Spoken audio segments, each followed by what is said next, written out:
So my name is Evan Breder, and I'm from Lansdale, Pennsylvania. I'm 24, and I started skateboarding about 13 years ago.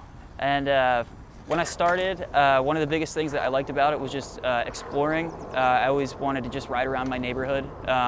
So from the beginning, a big part of it was always about just trying to find new things and have new experiences.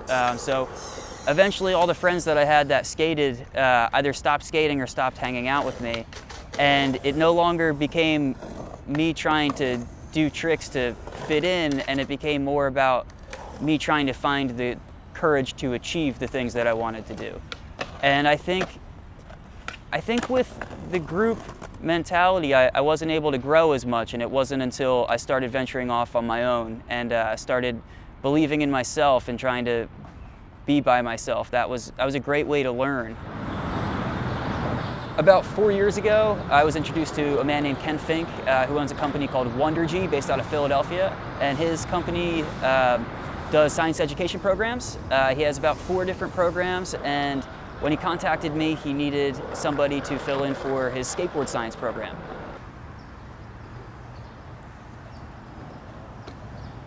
The kids get to see something really fun and see that science is in their hands and it's all around them. Rest, stay at rest unless acted upon. Things in motion, stay in. Motion, that's right. So we got to travel all across the country. There was about 350 shows that we did. We did 10 shows a week, 2 a day, and we were constantly on the move. After every show, we would drive to a new town. So as soon as we almost got comfortable where we were, we immediately moved on. When we went out to Yosemite in California, we were able to hike the park out there. And it was really beautiful, and then the next day we found out that right outside of Yosemite is a town called Mariposa with a great skate park. So we went to the skate park after hiking the next day. We couldn't find a campsite, so we ended up just sleeping in the deep end of the bowl. And the next morning, some locals ended up stopping by. We ended up making friends with them, and they took us out to a spot by the river that had a waterfall that they were cliff jumping into.